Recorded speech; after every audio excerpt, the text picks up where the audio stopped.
अपने 12th standard में जब जाता है तो वो ये सोच के चलते हैं हाँ जी हम लोग ने या तो मेडिकल या नॉन मेडिकल से या हम डॉक्टर बनेंगे या हम इंजीनियर बनेंगे, और अगर नहीं रहता तो लास्टली हम लोग टीचिंग में चले जाएंगे। बट ऐसा नहीं है, लोगों को वो फुल अवेयरनेस ही नहीं है, पूरे तरीके से पता ही नहीं कि करियर ऑप्शन उनके पास क्या क्या अवेलेबल है। न्यूट्रिशन एंड डायटेटिक्स एक डिपार्टमेंट है, ऑप्टोमेट्री है, फिजियोथेरेपी है, फोरेंसिक साइंसेज हैं, तो ऑप्शंस कितने सारे हैं। और बच्चों को इंटरेस्ट तो होता है लेकिन उन्हें पता नहीं रहता हम इसमें जा सकते हैं या नहीं जा सकते। टेक्नोलॉजी, वही कोविड टाइम फिर से लेते हैं, अगर मेडिसिन बन रहे थे तो कहाँ से किस तरीके से, कुछ टेक्निक्स तो साथ में थे ना उनके, वो सारे टेक्निक कौन दे रहा था? वो सारे के सारे टेक्निक बायोटेक्नोलॉजी से आ रहे थे। Similarly microbiology. नमस्कार, आप देख रहे हैं दैनिक सवेरा टीवी। मैं हूं नीरू बिजलमान। साइंस में बहुत सारे कैरियर ऑप्शंस हैं और ये कैरियर ऑप्शन आप कैसे चूज़ करें उसके लिए हम बात करेंगे चंडीगढ़ यूनिवर्सिटी से साइंस डिपार्टमेंट की मोनिका मैम से। मैं मोनिका मैम, आपके यहाँ पे बहुत सारे स्टूडेंट्स आते होंगे, कैसे उनको बताते हो कि कौन सी लाइन में साइंस की चूज़ करनी है? मैम, हमारे पास यहाँ चंडीगढ़ यूनिवर्सिटी में साइंस क्लस्टर के अंदर हमारे पास 6 इंस्टीट्यूट्स हैं, तो अलग अलग कैटेगरीज रहती हैं। जैसे अगर मैं 6 ब्रॉड इंस्टीट्यूट्स की बात करूँ तो हमारे पास यूनिवर्सिटी इंस्टीट्यूट ऑफ साइंस है, इसके अंदर हमारे पास 3 डिपार्टमेंट रन होते हैं, फिजिक्स, केमिस्ट्री, मैथमेटिक्स। ऐसे ही हमारे पास UIBT है, बायोटेक्नोलॉजी डिपार्टमेंट, हमारे पास फार्मेसी है, हमारे पास अप्लाइड हेल्थ साइंसेज के डिपार्टमेंट हैं, तो अलग अलग डिपार्टमेंट्स हमारे पास हैं। अकॉर्डिंगली स्टूडेंट इनमें अकेडमिक्स में भी जा सकते हैं, इंडस्ट्रीज़ में भी जा सकते हैं। यूजुअली क्या रहता है, जब हम बात करते हैं करियर ऑप्शन की, एक स्टूडेंट अपने 12th स्टैंडर्ड में जब जाता है तो वो ये सोच के चलते हैं हाँ जी हम लोग ने या तो मेडिकल या नॉन मेडिकल से या हम डॉक्टर बनेंगे या हम इंजीनियर बनेंगे, और अगर नहीं रहता तो लास्टली हम लोग टीचिंग में चले जाएंगे। बट ऐसा नहीं है, लोगों को वो फुल अवेयरनेस ही नहीं है, पूरे तरीके से पता ही नहीं कि करियर ऑप्शन उनके पास क्या क्या अवेलेबल है। जब आपके पास पेरेंट्स पहुँचते हैं अपने बच्चों को लेकर, तो कैसे काउंसलिंग करते हैं और कैसे उनकी करियर के लिए आप चूज़ करते हो कि साइंस की, क्योंकि बहुत सारी ब्रांचेज हैं, इन ब्रांचेज में कौन सी ब्रांच उनके लिए बेटर होने वाली है? मैम देखिए, स्टूडेंट का जैसे सब्जेक्ट हम बात करें +1 +2 के, तो जो कोर सब्जेक्ट रहते हैं वो है physics, chemistry, mathematics and biology. Maths या बायो में से स्टूडेंट एक ऑप्ट करता है, तो या तो स्टूडेंट नॉन मेड की डायरेक्शन में जाएंगे, फिजिक्स, केमिस्ट्री, मैथमेटिक्स पर्टिकुलरली, और दूसरी लाइन उनके पास मेडिकल की चली जाती है। अब अगर हम CU की ही बात करें, हमारी अपनी यूनिवर्सिटी में मेडिकल के साथ इतने सारे ऑप्शंस हैं, वो बायोटेक्नोलॉजी ऑप्ट कर सकते हैं, माइक्रोबायोलॉजी ले सकते हैं, फार्मेसी हमारे पास आ जाता है, अप्लाइड हेल्थ साइंसेज है। अब जैसे अप्लाइड हेल्थ साइंसेज में हमारे पास न्यूट्रिशन एंड डायटेटिक्स एक डिपार्टमेंट है, ऑप्टोमेट्री है, फिजियोथेरेपी है, फोरेंसिक साइंसेज हैं, तो ऑप्शंस कितने सारे हैं। और बच्चों को इंटरेस्ट तो होता है लेकिन उन्हें पता नहीं रहता हम इसमें जा सकते हैं या नहीं जा सकते। और कई बार पेरेंट भी इनकरेज नहीं करते। जैसे मान लीजिए हर कोई सोचता है नहीं हमारा बच्चा तो टॉप स्कोरर है तो इसको तो डॉक्टर, इंजीनियर या किसी अच्छे PhD परस्यू करे, वो नहीं सोचेंगे कि फिजियोथेरेपिस्ट में जाए या न्यूट्रिशन के लिए जाए। बट अगर आज मैं प्रैक्टिकली आज के टाइम की बात करूँ, सबका वर्क कल्चर, वर्क प्रोफाइल ऐसा है कि सब लोग सिटिंग जॉब में आ चुके हैं, डेस्क जॉब, कंप्यूटर्स के साथ। हमने 2 साल अभी कोविड जोन भी देखा, तो इसमें हर किसी को कहीं ना कहीं, एक छोटा सा एग्जांपल दे रही हूँ, हर किसी को कहीं ना कहीं एक फिजियोथेरेपिस्ट की ज़रूरत पड़ने लग गई थी। क्योंकि जब ऑनलाइन क्लासेस थी सभी के अपने बैक पेन, शोल्डर पेन बड़ा कॉमन था, और ऊपर से ओबेसिटी के चांसेस इतने ज़्यादा बढ़ गए क्योंकि सब लोग बैठे ही रहे। इसके अलावा ये तो चलो ये 2 साल की बात है, अदरवाइज़ भी हम किसी भी हॉस्पिटल में जाते हैं तो वहाँ पे भी फिजियोथेरेपिस्ट होते हैं। डाइटिशियन के साथ साथ एक मेडिकल जो आपके साथ पूरी टीम चलती है, उसमें डाइटिशियन का भी उतना ही रोल है, और कोई भी सर्जरी है उसके बाद फिजियोथेरेपिस्ट का भी उतना रोल है। स्पोर्ट्स की अगर हम बात कर लें, नेशनल, इंटरनेशनल, स्टेट लेवल पे भी करते हैं, तो वहाँ पे भी डाइट और हेल्थ, उनकी एक्सरसाइज, ये सारी चीज़ें इंपॉर्टेंट हैं। इस लाइन में भी बच्चे बहुत अच्छा करियर बना सकते हैं, प्रोवाइडेड वो सोचना शुरू करें इन फील्ड के बारे में। फोरेंसिक्स की अगर हम बात करें, ठीक है, स्टूडेंट सोचते हैं कि अगर हम लोगों को किसी गवर्नमेंट जॉब के लिए जाना है तो UPSC हम लोग को क्लियर करना रहेगा, SSC करना पड़ेगा। लेकिन अगर फोरेंसिक साइंसेज के साथ चलते हैं, बहुत कम इंस्टीट्यूशंस हैं जो फोरेंसिक के साथ डील करवाते हैं, अच्छी एजुकेशन देते हैं, and luckily in CU we have everything, हमारे पास सब कुछ इससे रिलेटेड है। तो अगर वो उसको भी ऑप्ट करें, उनके लिए आगे अपॉर्चुनिटीज़ हैं। इसी तरीके से अगर हम बायोटेक्नोलॉजी की बात करते हैं या फिर माइक्रोबायोलॉजी की बात करते हैं, सुनने में लगता है बायोटेक्नोलॉजी, माइक्रोबायोलॉजी, जब हमारा CSC का एक बूम चला था तब साथ में ही बायोटेक और माइक्रोबायोलॉजी भी आए थे। इतने फ्लोरिश हो नहीं पाए, पर लोगों ने सोचा नहीं। अब देखिए बायोटेक्नोलॉजी, वही कोविड टाइम फिर से लेते हैं, अगर मेडिसिन्स बन रहे थे तो कहाँ से, किस तरीके से, कुछ टेक्निक्स तो साथ में थे ना उनके, वो सारे टेक्निक कौन दे रहा था? वो सारे के सारे टेक्निक इसे बायोटेक्नोलॉजी से आ रहे थे। सिमिलरली माइक्रोबायोलॉजी क्या थी? माइक्रो ऑर्गेनिजम्स के साथ ही तो सारी उनकी स्टडीज़ थी, तो वो भी वहीं से आ रहा था। इन दोनों फील्ड का अगर अभी कुछ ठहर गया ना इन 2 सालों में, तो बायोटेक, माइक्रोबायोलॉजी, फार्मेसी, ये कहीं पे भी नहीं रुके। और इनके साथ ही आ जाता है हमारा एग्रीकल्चर तो हम कभी रोक ही नहीं सकते अपना, उसी के साथ तो हम ग्रो करेंगे। और एग्रीकल्चर में भी ऐसा नहीं है कि अगर हम लोग एग्रीकल्चर का ना दिमाग में जैसे एक थॉट फ्लैश करता है कि नहीं खेती बाड़ी की बात कर रहे हैं, ऐसा नहीं होता। एक एग्रीकल्चर, बीएससी एग्रीकल्चर जैसे हम यहाँ कराते हैं, उसमें फ़र्दर बच्चा जाए, अपनी अच्छे से स्टडी करे, तो डिफरेंट जॉब डोमेन्स उनके पास हैं। फूड इंस्पेक्टर्स रहते हैं, अगर आपने सुना है ना। उसके अलावा टीचिंग में जा सकते हैं, रिसर्च में जा सकते हैं, वो ऑडिटर बन सकते हैं। ऐसे बहुत सारे स्कोप उनके पास रहते हैं। जो बातें आप बता रही हैं शायद उतनी नॉलेज मेरे पास भी नहीं थी, लेकिन जब हम बात करते हैं बच्चों की या उनके पेरेंट्स की, तो काउंसलिंग के साथ साथ जागरूकता होनी भी ज़रूरी है। बहुत ज़रूरी है मैम। मैं वही बता रही हूँ कि आज के टाइम में जब हम देखते हैं ना, इंजीनियरिंग ऐसा चलता रहता है। ऐसा नहीं है कि मैं इंजीनियरिंग के विरुद्ध हूँ, बिल्कुल नहीं। बहुत अच्छा डोमेन है, हमें ग्रो करने के लिए उसकी बहुत ज़रूरत है। लेकिन इंजीनियरिंग आता कहाँ से है? साइंसिस का ही तो एडवांस्ड रूप है ना ये, साइंसिस से ही तो इंजीनियरिंग आगे बढ़ के आता है। तो अगर हम कोर साइंसिस को छोड़ देंगे तो फिर हम आगे एडवांस क्या करेंगे? सबसे पहले एक छोटा एटम ही चाहिए, उसके बाद ही हम मैक्रो मॉलिक्यूल तक जा सकते हैं।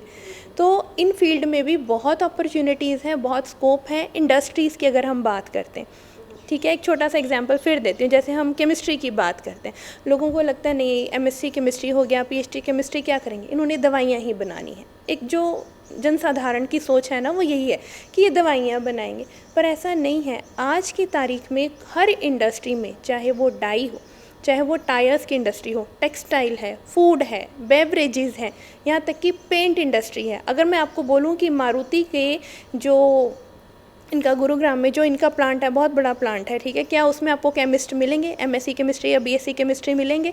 सोच के एक बार को लगता है नहीं, लेकिन वहाँ पे बल्क है, बहुत ज़्यादा जॉब अपॉर्चुनिटीज़ हैं। यही हमारे पास डेराबस्सी के पास इतने सारे ये केमिकल इंडस्ट्रीज़ हैं, रादर ये दूसरी इंडस्ट्रीज़ भी हैं, जैसे स्टील स्ट्रिप्स एक इंडस्ट्री है हमारे पास, ठीक है, वो व्हील्स बनाते हैं। तो हम सोचेंगे कभी कि एक व्हील इंडस्ट्री में क्या एक केमिस्ट्री स्टूडेंट की ज़रूरत हो सकती है? बट है, क्योंकि उनके फर्दर जो प्रोसेस हैं, प्रोसीजर हैं, वो सारे के सारे कहीं ना कहीं साइंसेस से ही शुरू होते हैं। वहाँ पे मैथमेटिशियन भी मिलेंगे आपको, केमिस्ट्री के लोग भी मिलेंगे, फिज़िक्स के लोग भी मिलेंगे।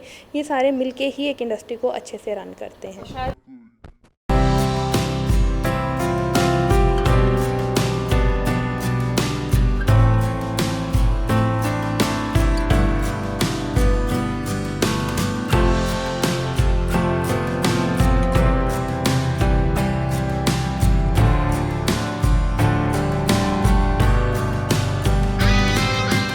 अगर नॉन मेडिकल के बच्चे को बहुत इंटरेस्ट है बायोटेक में, तो वो बीई बायोटेक भी ऑप्ट कर सकते हैं। तो जब एक मेडिकल स्टूडेंट +2 करता है, तो उसको ये लगता है कि अब मैं मेडिकल में +2 कर रहा हूँ, तो मुझे डॉक्टर ही बनना है, तो उस तरफ ही वो सोचता है। बट उसकी काउंसलिंग होनी चाहिए, उसको बताना चाहिए कि अलॉन्ग विद डॉक्टर वो किसी और फील्ड में भी जा सकते हैं, और जिसमें बायोटेक्नोलॉजी एक बहुत अच्छी अपॉर्चुनिटी है। अगर बच्चे को ऑनलाइन कुछ इन्फॉर्मेशन नहीं मिल रहा है, तो वो एडमिशन जो हमारा सेल है, वो डिफरेंट एक डिपार्टमेंट है, वहाँ पे जाके देयर आर एडमिशन काउंसलर्स जो उनको बताते हैं कि हम कौन से कोर्सेज रन कर रहे हैं और उनकी कितनी फ़ी है, उनका क्या अपॉर्चुनिटी है फ्यूचर पे, तो वो सब उनको वहाँ पे गाइडेंस दी जाती है। साइंस के क्षेत्र में बहुत सारी टेक्नोलॉजीज आती हैं। बायोटेक उसमें सबसे बेहतरीन इस समय करा है, क्योंकि पेंडेमिक में आई थिंक बायोटेक्नोलॉजी सबसे बेहतर रहा होगा, क्योंकि डॉक्टर पीताम्बरी जी है मेरे साथ। मैम, जब बात करते हैं बायोटेक्नोलॉजी की, एक बढ़िया विकल्प जो है वो कैसे है छात्रों के लिए? ये एक अच्छा फील्ड है बिकॉज इसकी एप्लीकेशन बहुत ज़्यादा है। जब हम बायोटेक्नोलॉजी की बात करते हैं, तो दैट मीन्स हम बायोलॉजी को और टेक्नोलॉजी को लिंक कर रहे हैं। तो आपने देखा होगा पेंडेमिक में क्या हो गया कि बहुत ज़्यादा कोविड के केसेस आ गए थे और हमारे पास लैब फैसिलिटी नहीं थी, तो हमें इवन RT-PCR करना था। एक छोटा सा इंस्ट्रूमेंट होता है, उसे रन करने के लिए एक बायोटेक्नोलॉजिस्ट की ही रिक्वायरमेंट होती है। तो जब तक बच्चे इसको ऑप्ट नहीं करेंगे as a subject, as a course for their future, तब तक वो नहीं लर्न करेंगे कि कैसे RT-PCR को रन करना है। तो ये एक बहुत ही अच्छा फ्यूचरिस्टिक अप्रोच वाला सब्जेक्ट है और बच्चे को इसको ऑप्ट करना ही चाहिए, क्योंकि क्वेश्चन है मेरा, क्योंकि मेडिकल नॉन मेडिकल के स्टूडेंट्स जो होते हैं उनके बीच में भी ऐसा रहता है कि बायोटेक्नोलॉजी में जा सकते हैं कि नहीं जा सकते। वो जा सकते हैं। ये दोनों के लिए एलिजिबिलिटी इसका बनता है, क्योंकि जब हम इसकी एलिजिबिलिटी क्राइटेरिया देखते हैं तो मेडिकल के स्टूडेंट को हम प्रायोरिटी पे सोचते हैं, बट ऐसा नहीं है। नॉन मेडिकल के लिए भी ये ओपन है। अगर नॉन मेडिकल के बच्चे को बहुत इंटरेस्ट है बायोटेक में तो वो BE बायोटेक भी ऑप्ट कर सकता है। मेडिकल के स्टूडेंट BE बायोटेक लेने से डरते हैं बिकॉज उसमें मैथ्स होता है, फर्स्ट ईयर उनको मैथ्स पढ़ना पड़ता है। लेकिन जो नॉन मेडिकल का स्टूडेंट है उसके लिए तो बेस्ट ऑप्शन है, बिकॉज उनको फर्स्ट ईयर मैथ्स भी मिलेगा पढ़ने को और एक इंजीनियरिंग का एक बायोलॉजिकल ब्रांच भी उनको एक्सप्लोर करने का मौका मिलता है। तो ये बहुत अच्छा अपॉर्चुनिटी है दोनों के लिए। प्लेसमेंट्स की बात करते हैं, क्योंकि बड़ी बड़ी जो अपनी लेबोरेटरीज़ हैं या फिर जहाँ पे दवाइयाँ बनती है वहाँ पे बायोटेक्नोलॉजी के छात्रों को अच्छा मतलब प्लेसमेंट मिल सकता है। हाँ जी, हाँ जी, ये आपने बहुत अच्छा बोला कि इसकी जो प्लेसमेंट्स हैं वो इंडस्ट्री में ही ज़्यादा है। हम ट्राई करते हैं कि इंडस्ट्री और जितनी भी हमारी जो मेडिकल कंपनीज़ हैं और मेडिकल जो टेस्टिंग लैब्स हैं उसमें बच्चे को प्लेसमेंट मिले, सो दैट उनका जो वहाँ पे एक्सप्लोरेशन है और जो उनको बेनिफिट है वो मिल सके, क्योंकि उनका ज़्यादा फ्यूचर स्कोप उसी में है बायोटेक्नोलॉजी का।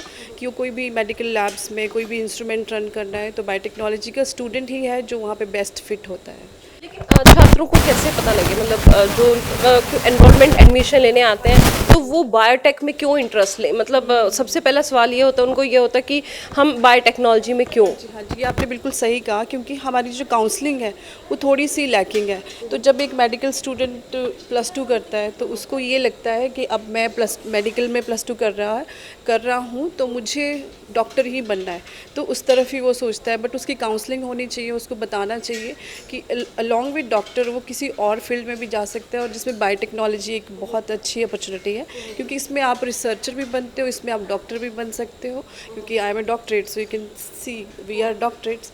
एंड इसमें आप एक कंपनी भी ज्वाइन कर सकते हो, तो आपके लिए इंडस्ट्री भी ओपन है, आपके लिए टीचिंग भी ओपन है, आपके लिए गवर्नमेंट जॉब्स भी ओपन है, और आप बहुत ज़्यादा इसमें एक्सप्लोर कर सकते हो। बायोटेक का फ्यूचर में अगर बात करें प्लेसमेंट्स की, तो इसमें कोर्सेज में क्या है? बायोटेक्नोलॉजी में अगर बच्चे समझना चाहें तो इस कोर्स में है क्या क्या? इसमें जो मेनली सब बच्चे जब पढ़ेंगे तो उन्होंने बायोलॉजी पढ़ी होती है +1 +2 तक, तो उसमें वो बॉटनी ज़ूलॉजी पढ़ के आते हैं।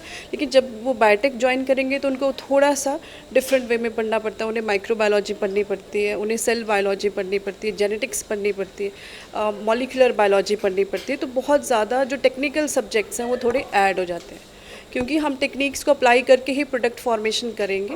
विदाउट टेक्निक्स तो हम कोई प्रोड्यूस कर ही नहीं सकते प्रोडक्ट, तो इसलिए उनको हम थोड़ा सा वो पढ़ाना पड़ता है, so that they can understand कि कौन सी टेक्नोलॉजी को यूज़ करके वो कौन सा प्रोडक्ट बना सकते हैं।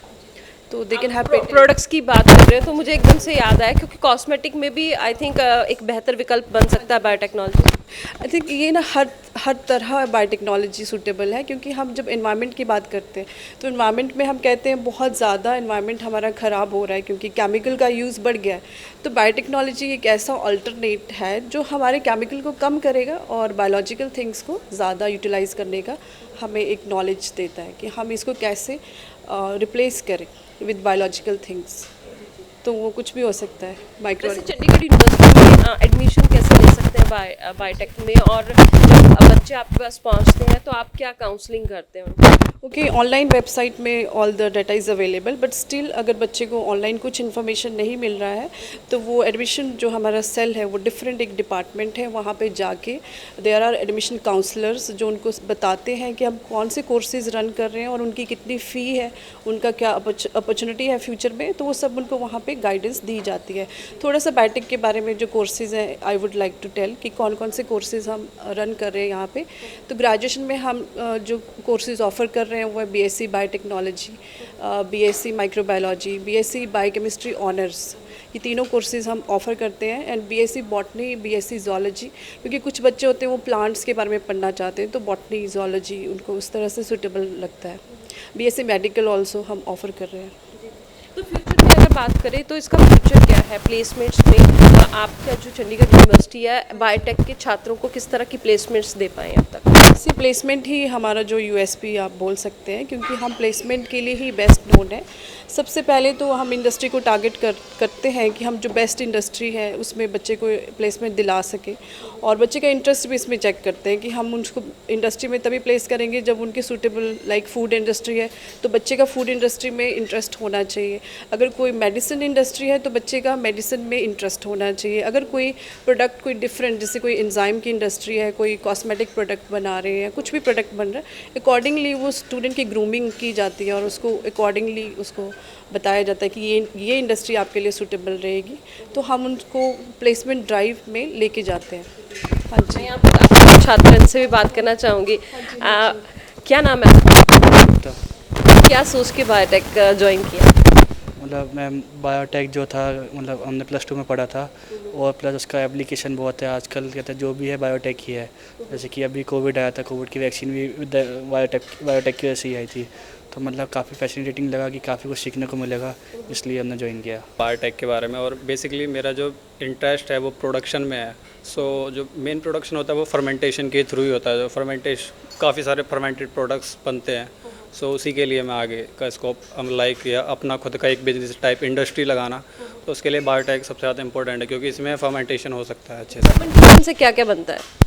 बेसिकली जो फर्मेंटेड है, बेसिकली तो लिक्वर इंडस्ट्री ज़्यादा फेमस है। लाइक वाइन प्रोडक्शन हो जाता है, अपना beer, other types of substance हो जाते हैं, और आप और भी अदर प्रोडक्ट्स इससे बना सकते हैं फर्मेंटेड करके। जो छात्र पढ़ रहे हैं उन्होंने आगे का अपना पूरा प्लान बना के रखा है।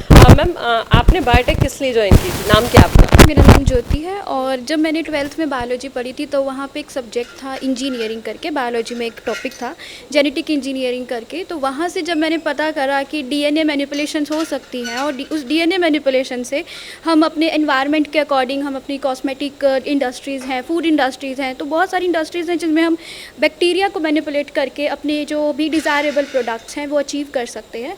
तो मैंने बायोटेक चूज़ किया और इसीलिए मैं बायोटेक्नोलॉजी में आई।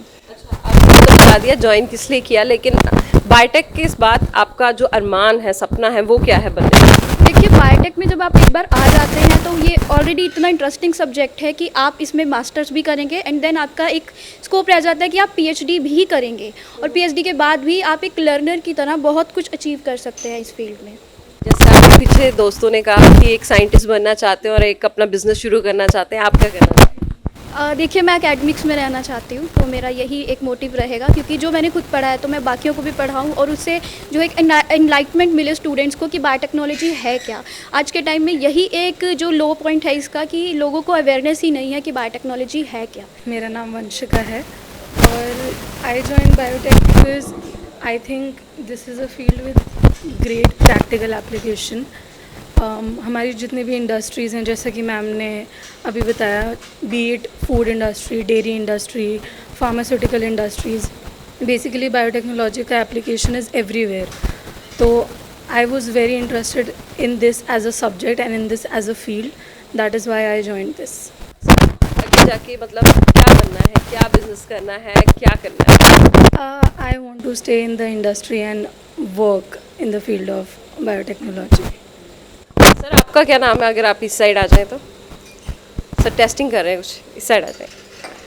तो मेरा नाम अरविंद पटेल है, और मैं इंदौर एमपी से बिलोंग करता हूँ।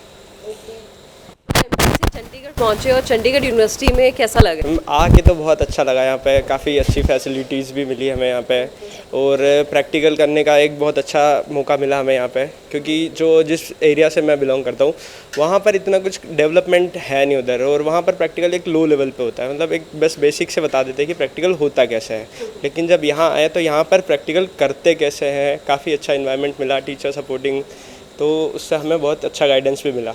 तो छात्रों की पूरी तैयारी है, जो यहाँ पे छात्र पढ़ रहे हैं उनका सपने भी हैं, और उन सपनों को पूरा करने के लिए आगे भी चल रहे हैं। अब मैम, आपसे एक बार वापस जुड़ना चाहेंगे। जब आप बायोटेक की बात करते हैं तो रैंकिंग की बात आ जाती है, बाकी यूनिवर्सिटीज़ से चंडीगढ़ यूनिवर्सिटी की बायोटेक्नोलॉजी का जो डिपार्टमेंट है कैसे बेस्ट है? इसकी यूएसपी सबसे पहले तो यही है कि हमारी फैकल्टी बहुत ही हाईली क्वालिफाइड है, डॉक्टरेट हैं, पोस्ट डॉक्टरेट हैं, और उनके पास इंटरनेशनल एक्सपोजर भी है। तो जब वो इंटरनेशनल एक्सपोजर स्टूडेंट के साथ शेयर करते हैं तो ऑब्वियसली एक ग्रेट लर्निंग उनको मिलती है।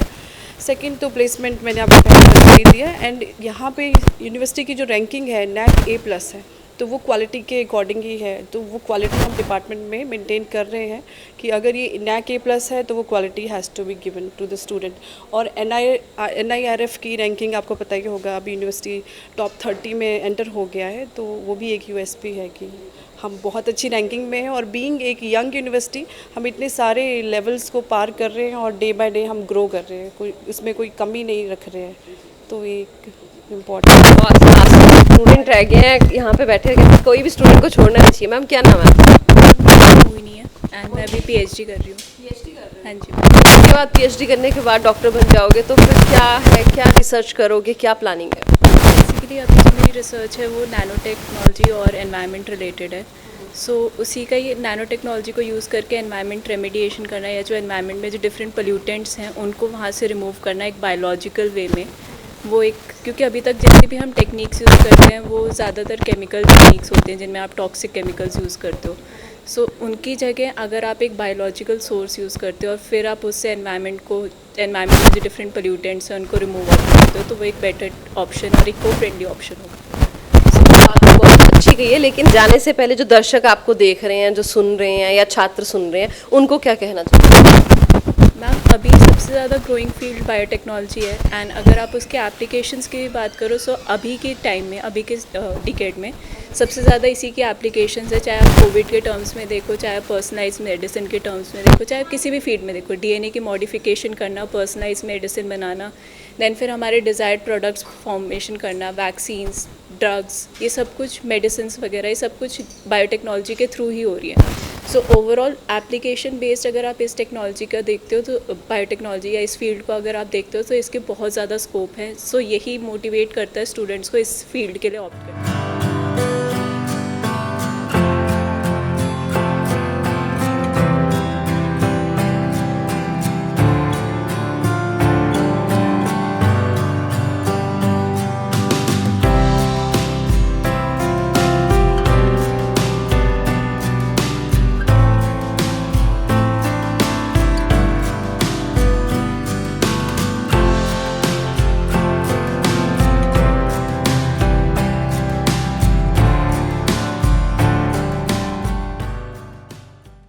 मेरे पीछे आप देख रहे हैं बहुत सारे खरगोश, और आप सोच रहे होंगे कि हम लोग यहाँ पे क्या कर रहे हैं। तो बता दें कि चंडीगढ़ यूनिवर्सिटी के इस डिपार्टमेंट एनिमल हाउस जो है वहाँ पे पहुँचे हैं, और मेरे साथ डॉक्टर पायल जी हैं। डॉक्टर पायल, यहाँ पे एनिमल हाउस में क्या होता है? एनिमल हाउस में जैसे कि आपको पता है, फार्मेसी डिपार्टमेंट जो हमारा होता है, ये है अब दवाइयों के बारे में है। जो भी दवाइयाँ होती हैं उसकी टेस्टिंग होती है दवाइयों की, कि मार्केट में आने से कोई भी मेडिसिन है, वेदर वो हर्बल मेडिसिन है या फिर वो एक केमिकल बेस्ड ड्रग है, उस जब मार्केट में आती है उससे पहले उस पर टेस्टिंग होती है, एनिमल स्टडीज़ होती हैं, उसको हम बोलते हैं प्री क्लिनिकल स्टडीज़। तो वो एनिमल हाउस में हमारी ये प्री क्लिनिकल स्टडीज़ होती हैं। तो अभी जो खरगोश हैं, इन पे किस तरह की स्टडीज़ कर रहे हैं? कोई भी जैसे कोई मार्केट में नया कोई स्किन ऑइंटमेंट आता है, कोई लोशन आता है जो भी हम टॉपिकली अप्लाई करते हैं स्किन पे, उसके लिए जो हमारी टेस्टिंग होती है वो रैबिट्स पे होती है। That is called as skin irritation testing और सेंसिटिविटी, की हमारी स्किन पे कोई किसी काइंड की कोई एलर्जी नहीं कॉज कर रहा, वो मेडिसिन सेफ़ है। दैट इज़ वो हम एनिमल पे टेस्ट करते हैं। फॉर दैट उसके लिए हम रैबिट्स यूज़ कर रहे हैं। क्या चंडीगढ़ यूनिवर्सिटी के यहाँ के स्टूडेंट्स ने कुछ ऐसा बनाया है जो इन पे टेस्ट किया गया हो? अभी रिसेंटली एक PhD की रिसर्च पे PhD में हमने एक मॉस्किटो रेपेलेंट क्रीम बनाई है, दैट इज़ बीइंग अप्लाइड, जो कि मॉस्किटो की स्किन, इसके रैबिट के स्किन पे लगा के उसको चेक किया गया है, उसकी इरिटेशन, सेंसिटिविटी। उसके लिए हमने गिनी पिग भी है, एक और एनिमल्स होते हैं जिसको हम बोलते हैं गिनी पिग, वो भी यूज़ करे हैं हमने for the sensitivity testing of that medicine.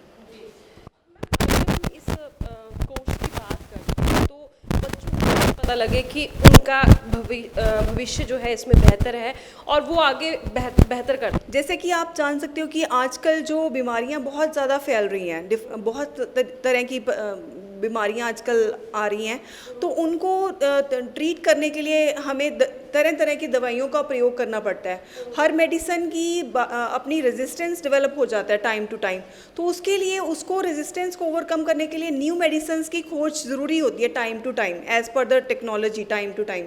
तो उसके लिए नई दवाइयाँ चाहिए होती है। जब नई दवाइयाँ चाहिए होती हैं तो उसके लिए हमें एक खोज करनी पड़ती है कि कौन सी हमारी ड्रग है, इफ़ेक्टिव है, नहीं है, मॉलिक्यूल है।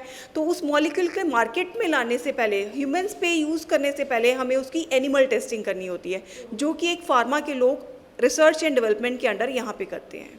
कैरियर ऑप्शन में फार्मा जो है, हम अब ज़्यादातर लोगों को दिमाग में रहता है कि एक केमिस्ट की दुकान तक रह गई या वहाँ तक रह गई, तो फार्मासिस्ट को लेके जो लोगों के दिल में सवाल है उनको कैसे दूर कर सकते हैं? फार्मासिस्ट पहले ये था कि एक दवाइयों की दुकान तक सीमित है, बट नहीं, अब वो ट्रेंड नहीं रहा है, क्योंकि बहुत ज़्यादा आजकल डिमांड मार्केट में बहुत ज़्यादा बढ़ रही है, बीमारियां बढ़ रही हैं, दवाइयों की बहुत ज़्यादा डिमांड है। तो उसके लिए बहुत सारे एरियाज़ हैं अदर देन आपकी केमिस्ट शॉप के अलावा। हम ड्रग इंस्पेक्टर में भी जा सकते हैं। बी फार्म ग्रेजुएशन करने के बाद एक स्टूडेंट है जो वो ड्रग इंस्पेक्टर के पोस्ट के लिए भी कम्पीट कर सकता है। हॉस्पिटल में भी एज फार्मासिस्ट सर्व कर सकता है। डिफरेंट कंपनीज़ में जॉब कर सकता है, जैसे कि प्रोडक्शन ऑफ मेडिसिन होती हैं, उनकी टेस्टिंग होती है, आफ्टर प्रोडक्शन उनकी क्वालिटी एश्योरेंस टेस्ट होते हैं, क्वालिटी कंट्रोल टेस्ट होते हैं मेडिसिन के। तो फार्मासिस्ट एक जो बच्चा ग्रेजुएट है वो वहाँ पे भी जॉब कर सकता है। आपने जब फार्मेसी को चूज़ किया करियर में, तो आपको क्या था, आपके घर वालों का क्या रिएक्शन था जब आपने फार्मेसी चूज़? मैंने चूज़ करा कि आई हैव टू वर्क, मैंने अच्छा काम करना है। मेरा स्पेशलाइजेशन जैसे हमारा फार्मा में होता है, आफ्टर ग्रेजुएशन हमारे पास बेसिक 4 स्पेशलाइजेशंस होती हैं फार्मास्यूटिक्स, जिसमें होता है कि डिफरेंट डोजेज फॉर्म्स होती हैं। एक मेडिसिन है जैसे पैरासीटामोल है, उसकी टैबलेट भी बन सकती है, उसके कैप्सूल्स भी बन सकते हैं, उसका सिरप भी आता है। तो that branch is called as pharmaceutics. अब फार्माकोलॉजी ड्रग डेवलपमेंट प्रोसेस से रिलेटेड है। फार्माकोलॉजी में डिफरेंट टाइप्स ऑफ जब मेडिसिन आ रही हैं उसकी क्लिनिकल टेस्टिंग हो रही है, फार्माकोलॉजिकल टेस्टिंग हो रही है। Is it safe to be used, animals के लिए यूज़ कर सकते हैं, ह्यूमंस के लिए सेफ है या नहीं है। तो दैट इज। स्टूडेंट्स की बात करें तो अभी चंडीगढ़ यूनिवर्सिटी में आपके इस डिपार्टमेंट में कितने? We have nearly 600 plus students over here in Chandigarh university. हमारे पास बी फार्म कोर्स रन हो रहा है, एम फार्म हमारे पास फार्मास्यूटिक्स में है, फार्माकोलॉजी में है, इंडस्ट्रियल फार्मेसी में है, पीएचडी हम रन कर रहे हैं, फार्म डी कोर्स रन कर रहे हैं हम। उसमें फार्म डी में हमारे पास हॉस्पिटल्स के साथ टाई अप है। फार्म डी कोर्स में हमारे पास हॉस्पिटल्स के साथ टाई अप है, सो दैट हम क्लिनिकल फार्माकोविजिलेंस की जो एनिमल टेस्टिंग, ह्यूमंस पे फार्माकोविजिलेंस, एडवर्स ड्रग रिएक्शंस है, डाटा है, वो सब हम लोग ले रहे हैं। बच्चे टाइम टू टाइम उनको प्रैक्टिकल एक्सपोजर मिल रहा है, हॉस्पिटल एक्सपोजर मिल रहा है, पेशेंट्स के डायरेक्ट कांटेक्ट में हैं। जो प्लेसमेंट्स हैं इसमें आपकी जो यूनिवर्सिटी है फार्मास्यूटिकल, इसमें कितनी वो दे पा रही है?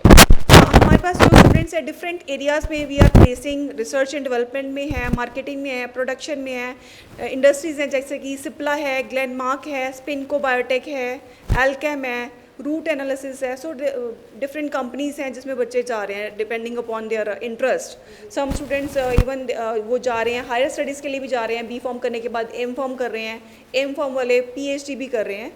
सो वो बच्चे की चॉइस पे डिपेंड करता है कि वो हायर स्टडीज़ पे जाना चाहता है, इंडस्ट्री चूज़ करना चाहता है या वो टीचिंग चूज़ करता है। कोर्स ज्वाइन किया, मैंने आपकी टीचर से भी पूछा कि उन्होंने क्यों ज्वाइन किया था, तो आपसे भी जानना चाहती हूँ कि क्यों ज्वाइन किया आपको, क्योंकि फार्मासिस्ट को लेके बहुत सारी धारणाएं, अवधारणाएं हैं कि लोगों को लगता है इसमें प्लेसमेंट्स नहीं है, जॉब नहीं है, ज़्यादा करियर ऑप्शन नहीं। ऐसा कुछ नहीं है, फार्मेसी में बहुत ज़्यादा करियर ऑप्शंस है, बहुत सारी अपॉर्चुनिटीज़ है।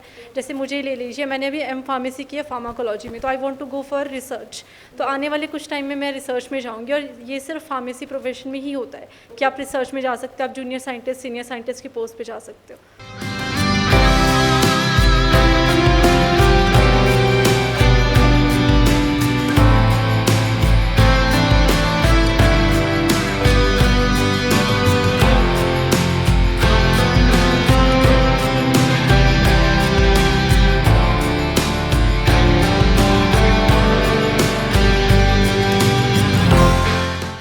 एग्रीकल्चर साइंस कैरियर ऑप्शन कैसे हो सकती है बच्चों के लिए, तो उसको लेकर गुरशमिंदर जी से बातचीत करेंगे। गुरशमिंदर जी, जब हम बात करते हैं एग्रीकल्चर साइंसेस की, तो सबसे पहले आप बताएंगे दर्शकों को कि एग्रीकल्चर साइंस में क्या पढ़ाया जाता है और उसके कैरियर ऑप्शंस क्या है? अगर हम एग्रीकल्चर साइंसेज़ की बात करें तो हमारा चंडीगढ़ यूनिवर्सिटी में university institute of agriculture sciences department है। अगर यहाँ पे डिपार्टमेंट की बात करें तो हमारे बीएससी एग्रीकल्चर में एग्रीकल्चर रिलेटेड सभी सब्जेक्ट्स को पढ़ाया जाता है, जिसमें बीएससी एग्रीकल्चर ग्रेजुएशन जो स्टूडेंट्स हैं, ग्रेजुएट्स होंगे, वो हॉर्टिकल्चर जिसमें कोई फ्रूट्स के रिलेटेड वो जानकारी वो स्टडी करते हैं, वेजिटेबल्स, फ्लोरिकल्चर जिसमें फूल की सब्जियों की काश्त के बारे में, जो नई वैरायटीज़ होती हैं उसके लिए वो सीड प्रोडक्शन में वो स्टडी करते हैं। उसके बाद फिर हम बात करें एक्सटेंशन एजुकेशन जो डिपार्टमेंट है, उसमें ये होता है भी जो फार्मर्स तक, जो यूनिवर्सिटी, जो डिपार्टमेंट, जो भी टेक्नोलॉजी, जो भी इनोवेशंस जो फार्मर के लिए बनाई जाती हैं उसको फार्मर तक पहुंचाने का काम कैसे होता है, उसकी स्टडी वो एक्सटेंशन एजुकेशन में बच्चे पढ़ते हैं। उसके बाद इकोनॉमिक्स की बात करें, एग्रीकल्चर इकोनॉमिक्स की बात करें तो वो जो हमारे फार्मर का वो अपने फील्ड में क्या इनपुट्स लेता है, वो उसकी क्या लागत होती है, उसका क्या बेनिफिट होगा, उसकी आउटपुट क्या रहेगी, उसके बारे में सारी इंफॉर्मेशन, सारी स्टडी वो एग्रीकल्चर इकोनॉमिक्स में पढ़ते हैं। और उसके बाद हम बात करें एंटोमोलॉजी, पैथोलॉजी के बारे में, जो हमारे खेतों में कोई कीड़ा लगता है, जो हमारे खेतों में प्लांट्स को, जो पौधों को कोई बीमारी लगती है, उसके बारे में जो स्टडीज़ हैं वो एंटोमोलॉजी में, वो पैथोलॉजी वो जो सब्जेक्ट है उसमें बच्चे पढ़ते हैं। तो उसके बाद आता है एग्रीकल्चर इंजीनियरिंग के बारे में, तो वो उसके जो भी हमारे ट्रैक्टर के बारे में, उसके पार्ट्स के बारे में जो बेसिक इंफॉर्मेशन चाहिए उनको एग्रीकल्चर रिलेटेड, तो वो एग्रीकल्चर इंजीनियरिंग में करते हैं। तो ये प्रॉपर बीएससी एग्रीकल्चर में हर एक सेक्टर में, हर ब्रांचेस में जो एग्रीकल्चर में वो बच्चे पढ़ते हैं। आपने बड़ा सही क्वेश्चन पूछा भी, बच्चों के जो कैरियर अपॉर्चुनिटीज़ क्या होती हैं। एक सबसे पॉजिटिव जो पॉइंट है बीएससी एग्रीकल्चर वाले बच्चों को, क्योंकि जब भी बच्चा बीएससी एग्रीकल्चर करता है, जब वो आफ्टर बीएससी या एमएससी के बाद जो भी वो किसी कम्पिटिटिव एग्ज़ाम के लिए बैठता है, जैसे वो किसी एग्रीकल्चर डिपार्टमेंट में वो कम्पीट कर रहा है, तो उसमें वो सिर्फ़ और सिर्फ वो बीएससी एग्रीकल्चर वाले ही बच्चे कम्पीट करेंगे। उसमें कोई और इकोनॉमिक्स का, कोई कॉमर्स का, कोई आर्ट्स का बच्चा उनके साथ कम्पीट नहीं करता। जैसे फॉर एग्ज़ाम्पल अगर हमारे एग्रीकल्चर डेवलपमेंट ऑफिसर लगते हैं, हॉर्टिकल्चर डेवलपमेंट ऑफिसर्स लगते हैं, वो जो बच्चे होते हैं वो सिर्फ़ और सिर्फ वो सिर्फ़ और सिर्फ बीएससी एग्रीकल्चर वाले बच्चे ही उसमें कम्पीट करते हैं। तो ये सबसे पॉजिटिव पॉइंट होता है। उसके बाद बैंकिंग लाइन की बात आती है, तो एग्रीकल्चर फील्ड ऑफिसर जो बैंक में एक पोस्ट होती है, उसमें जैसे आपने सुना होगा अभी, और आर्ट्स वाले बच्चे, कॉमर्स वाले बच्चे वो पीओ के लिए कम्पीट करते हैं, क्लैरिकल जॉब के लिए कम्पीट करते हैं। तो जो एग्रीकल्चर फील्ड ऑफिसर की जो पोस्ट होती है वो सिर्फ़ और सिर्फ बीएससी एग्रीकल्चर वाले बच्चे ही उसको अचीव कर पाते हैं। तो ये भी पॉजिटिव पॉइंट। बहुत कम बच्चे इसको अपना कॉलेज चुनते हैं क्योंकि उनको होता है कि प्लेसमेंट नहीं मिलेगी, हम ऐसी ऐसी पढ़ाई करें, ऐसा करियर ओरिएंटेड वो चुने जिसके बाद हमें जॉब जो है वो सिक्योर हो जाए। ये जॉब सिक्योरिटी के आधार पर ही लोग जो है आजकल पढ़ाई करते हैं। ये हाँ, बड़ा सही क्वेश्चन है। ये सबसे बड़ी एक्चुअली पार्ट है कि अगर हमें खाना चाहिए, अगर हमने जीना है तो हमें खाना चाहिए होगा। अगर खाना चाहिए तो फार्मिंग होनी बहुत ज़रूरी है। फार्मिंग भी ये नहीं है अब अगर बोले भी इलिटरेट फार्मर वहाँ पे फार्मिंग कर रहा है, अभी ऐसा नहीं है। जो ग्रेजुएट्स हैं वो एंटरप्रेन्योरशिप में आते हैं, वो मॉडर्न फार्मिंग की तरफ भी, वो अपनी गवर्नमेंट जॉब के लिए भी उनके पास अपॉर्चुनिटीज़ हैं, प्राइवेट सेक्टर्स में भी उनके पास बहुत सारी अपॉर्चुनिटीज़ रहती हैं। क्योंकि जिसमें कोई बायर कंपनी की बात करें, सजेंटा कंपनी की बात करें, सीपी ग्रुप्स की बात करें, काफ़ी एग्रीकल्चर की 100 से ज़्यादा जो कंपनीज़ हैं वो हमारे यूआईएस में ही आती हैं प्लेसमेंट्स के लिए। तो जो प्राइवेट सेक्टर में कंपनीज़ की बात करें तो उसमें प्लेसमेंट बहुत अच्छी होती है। और उसके बाद अगर बैंकिंग की बात करें तो वहाँ पे प्लेसमेंट्स होती हैं। एग्रीकल्चर डिपार्टमेंट्स की बात करें, अगर गवर्नमेंट जॉब की बात करें तो वहाँ पे उनके पास बहुत अच्छी अपॉर्चुनिटीज़ हैं। अगर वो आफ्टर बीएससी वो फॉरेन कंट्री में जाना चाहते हैं तो उनके पास बहुत अपॉर्चुनिटी रहती है, क्योंकि फॉरेन में भी एग्रीकल्चर की ग्रेजुएट्स की बहुत डिमांड रहती है। एग्रीकल्चर की बात कर रहे हैं तो पंजाब की अगर बात करें, समय जो कह रहे हैं कि ऑप्शनल जो किसान जो है ऑप्शनल खेती कर सकते हैं, अलग अलग तरह की चीज़ें जो है उगा सकते हैं। तो एग्रीकल्चर साइंसेस में ये सब पढ़ाया जाता है कि खेतों में कौन सी किस टाइम पे जो है ऑप्शनल हम खेती कर सकते हैं। मैम बिल्कुल, क्योंकि हमारी खेती का हर एक क्रॉप के लिए अलग एक टाइम होता है जब उन्होंने बो करना है, सोइंग करनी है, उसकी हार्वेस्टिंग करनी है। तो जैसे अगर आप मॉडर्न फार्मिंग की बात कर रहे हैं तो हमारी जो प्रोटेक्टेड कल्टीवेशन जिसको बोलते हैं, जैसे हम पॉली हाउस में यूज़ करते हैं, ठीक है, तो हमारी हाइड्रोपोनिक्स की बात करें, हम वर्टिकल गार्डनिंग की बात करें, अगर हम टेरेस गार्डनिंग की बात करें, तो ये सारे एस्पेक्ट्स हमारे एग्रीकल्चर के अंडर आते हैं। जैसे ही नहीं थी जो आपने अभी बताई है, क्योंकि शायद हम एग्रीकल्चर साइंस से इतना ज़्यादा जुड़ नहीं पाए। क्योंकि अभी अगर जैसे मैंने आज ही एक किसी न्यूज़ में पढ़ा था, अभी 50% जो हमारी पॉपुलेशन है वो अर्बन एरियाज़ में रहती है। अर्बन एरियाज़ में रहने के कारण उनके पास स्पेस भी कम होती है, तो अब यहाँ पे वो ट्रेंड है टेरेस गार्डनिंग का, हाइड्रोपोनिक्स का, हमारी वर्टिकल गार्डनिंग का। तो ये सारे एस्पेक्ट्स जो इसकी एंटरप्रेन्योरशिप करते हैं लोग या ग्रेजुएट्स जो वो इसके लिए आगे आते हैं, वो उनको लोगों को गाइड करते हैं, वो वर्टिकल गार्डनिंग कैसे करें, वो टेरेस गार्डनिंग कैसे करें। तो ये भी बहुत अच्छी अपॉर्चुनिटीज़ हैं और हमारी फैमिलीज़ के लिए भी और हमारे लिए भी। मैंने एक क्वेश्चन जो आपसे पहले पूछा था वही है कि जो वहाँ पे बैठे छात्र हैं, जो इसको कैरियर ऑप्शन चुनना चाहते हैं, उनको जो टेंशन है कि उनकी प्लेसमेंट हो पाएगी कि नहीं हो पाएगी, कैरियर ऑप्शन सही रहेगा नहीं रहेगा, उनको क्या कहना चाहिए? ये चंडीगढ़ यूनिवर्सिटी की सबसे बड़ी यहाँ पे अच्छी बात मैं कह रहा हूँ, मैं as a faculty last year से काफ़ी चेर से मैं यहाँ पे काम कर रहा हूँ। तो यहाँ चंडीगढ़ यूनिवर्सिटी के यूआईएस डिपार्टमेंट की सबसे अच्छी पॉजिटिव बात है कि यहाँ पे बच्चों की 100% प्लेसमेंट होती है। 100 से ज़्यादा जो कंपनीज़ हैं, जो नेशनल एंड इंटरनेशनल कंपनीज़ हैं, हमारे डिपार्टमेंट में आती हैं। जो हमारे जितने भी लास्ट बैचेस रहे हैं, जो वो बायर में हो, वो सजेंटा कंपनी में हो, सीपी ग्रुप में हो, सीपी सीड्स में हो, वो उनकी प्लेसमेंट काफ़ी अच्छी रहती है। हमारे बच्चे गवर्नमेंट जॉब को भी क्रैक करते हैं, गवर्नमेंट जो उनके कम्पिटिटिव एग्ज़ाम है उसको क्रैक कर चुके हैं, एयरफोर्स में, मिलिट्री फोर्सेस में भी जा चुके हैं। हमारे जो काफ़ी बच्चे हैं जो अपने फर्दर स्टडीज़ के लिए फ़ॉरेन में भी गए हैं। तो हमारी जो बेसिक जो हमारी नॉलेज रहती है और बच्चों को गाइडेंस भी रहती है, वो इसके बिहाफ पे रहती है। वो ड्यूरिंग बीएससी वो इंटर्नशिप लगाते हैं, कोई उनको इंडस्ट्रियल एक्सपोजर रहता है। जैसे हमारे एक लास्ट ईयर में बीएससी के लास्ट ईयर में एक कोर्स होता है जिसको हम एक्सपीरियंशियल लर्निंग बोलते हैं।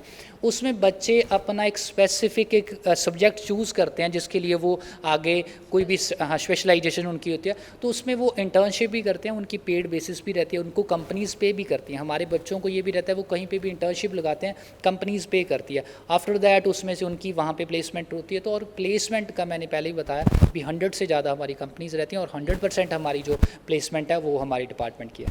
एग्रीकल्चरल साइंसेस में क्या क्या पढ़ाया जाता है, कोर्सेज क्या क्या है? हमारे यूआईएस में बीएससी एग्रीकल्चर 4 ईयर प्रोग्राम होता है, जिसमें जो हमारा 3 इयर्स हैं, जो 3 साल हैं, वो हमारे कोर्स वर्क रहता है विद प्रैक्टिकल नॉलेज। जो हमारा लास्ट जो ईयर होता है उसमें सिर्फ और सिर्फ हमारा प्रैक्टिकली हम उनको पढ़ाते हैं। उसमें हमारे 2 पार्ट होते हैं, वन इज़ द रावे is the rural agriculture work experience and second part is the experiential learning. उसमें बच्चे, वो मैंने अभी बताया, अभी वो बच्चे अपना स्पेशलाइज चूज़ करते हैं। और जो रावे प्रोग्राम रहता है वो काफ़ी इंटरेस्टिंग हमारा ये पार्ट होता है, वो आईसीआर की गाइडलाइंस के अकॉर्डिंगली है, जिसमें बच्चे डायरेक्टली फार्मर के साथ इंटरेक्ट करते हैं, उनकी प्रॉब्लम्स को वो स्टडी करते हैं, उसके बिहाफ पे वो अपना जो भी प्रोजेक्ट राइट करते हैं उसके साथ उनका काम होता है। बहुत बहुत धन्यवाद। आपको बता दूं कि फ़ॉरेन में अगर हम बाहरले देशों की बात करें तो वहाँ पर जो गार्डनिंग है या खेती है वो अलग तरह की है, और एग्रीकल्चर साइंसेस की जो स्टडी करने के बाद जो है, जो लोग बाहर जाना चाहते हैं उनके लिए भी एक ऑप्शन है, करियर ऑप्शन बाहर जाने का। क्योंकि अगर एग्रीकल्चर साइंस पढ़ते हैं तो वहाँ पर भी आपको जॉब मिल सकती है। इसके साथ ही आपने देखा होगा सोशल मीडिया पर ब्लॉगर्स बहुत ज़्यादा हैं, और वो ब्लॉगर्स जो हैं आपको बताते हैं किस किस ढंग से नए नए तरीके से खेती की जा सकती है। तो बदौलत किसके है? एग्रीकल्चर साइंस के। कैमरामैन दीपक के साथ नीरू बिजलवान, दैनिक सवेरा टीवी।